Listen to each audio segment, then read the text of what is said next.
मुझे आज सुबह सुबह उसका ध्यान आया। एक व्यापारी था, उसको एक बड़ा व्यापार करने की इच्छा थी, और जो व्यापार करना चाहता था उसके लिए बहुत ज्यादा भूमि की आवश्यकता थी। तो उसको एक महात्मा मिला, उसने उसको समझाया कि ऐसी सब महत्वाकांक्षाओं में नहीं फंसना चाहिए, पर वो माना नहीं। तो महात्मा ने कहा अच्छा ठीक है, योग नहीं तो फिर तुझे भोग ही देता हूं मैं, कुछ तो मिलेगा ही। एक काम कर, तू यहां से साइबेरिया चला जा। साइबेरिया में, जैसा टॉल्स्टॉय ने लिखा है, साइबेरिया में एक परंपरा है कि वहां थोड़े से धन में बहुत कुछ भूमि प्राप्त हो जाती है।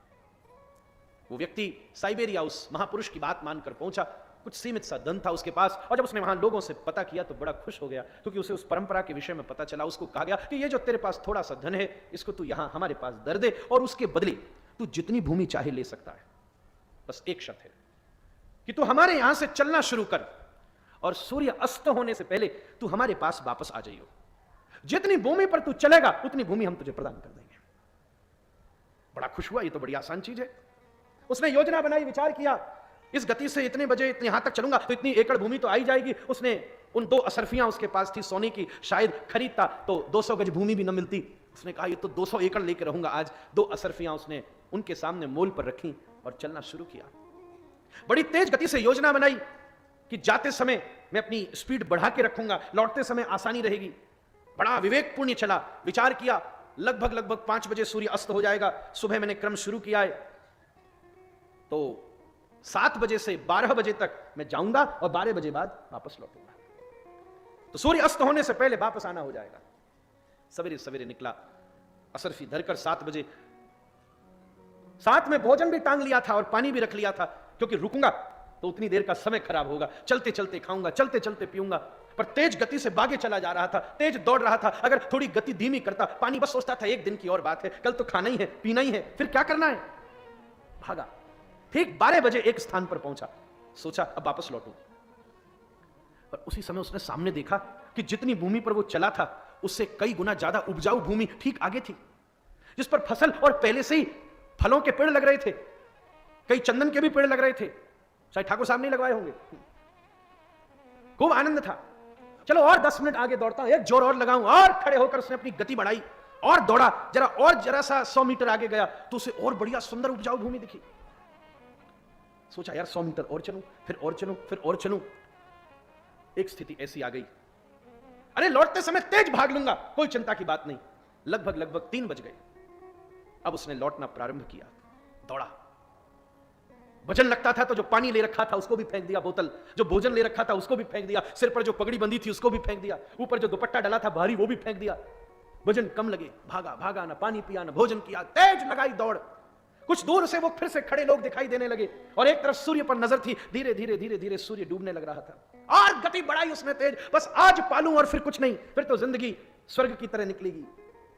भागा, अब लगभग 100 ही मीटर रह गया था। सामने खड़े लोग हल्ला करते थे, लगा जोर, आजा। अब सिर घूमना शुरू हुआ और धड़ाम सीना धरती पर गिर पड़ा। पैरों ने काम करना बंद कर दिया, हाथों ने उठना बंद कर दिया, गर्दन हिलती नहीं थी। फिर भी सांस लेके टेढ़ी नजर से सूर्य को देखकर उसने रेंगना शुरू किया।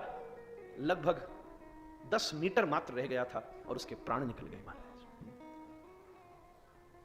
लोगों ने ताली बजाई, हंसे, बोले ये कोई हमारे लिए नई बात नहीं है।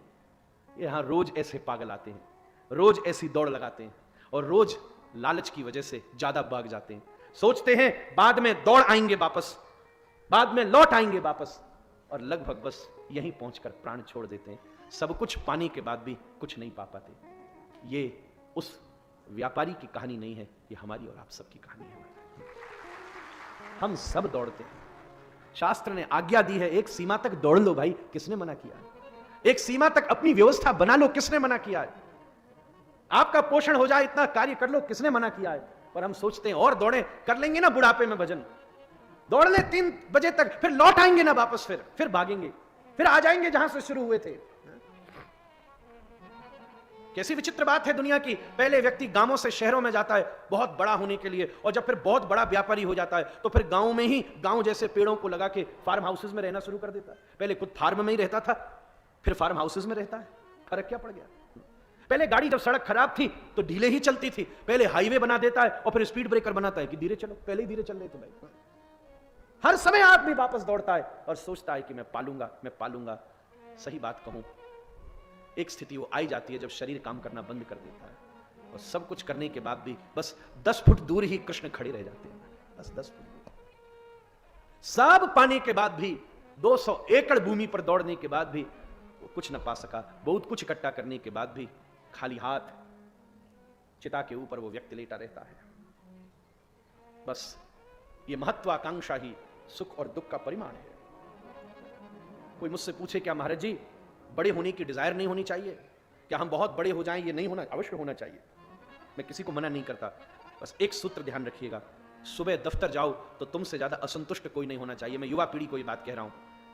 सोचो आज तो एक आध दो नहीं 100 200 500 करोड़ कमाऊंगा और उसके लिए ईमानदारी से मेहनत करे, पर जब शाम को 5 बजे दफ्तर बंद हो जाए और जेब में 5 रुपया की भी नोट आए तो उसी मस्ती में नाचता हुआ घर वापस लौट आए।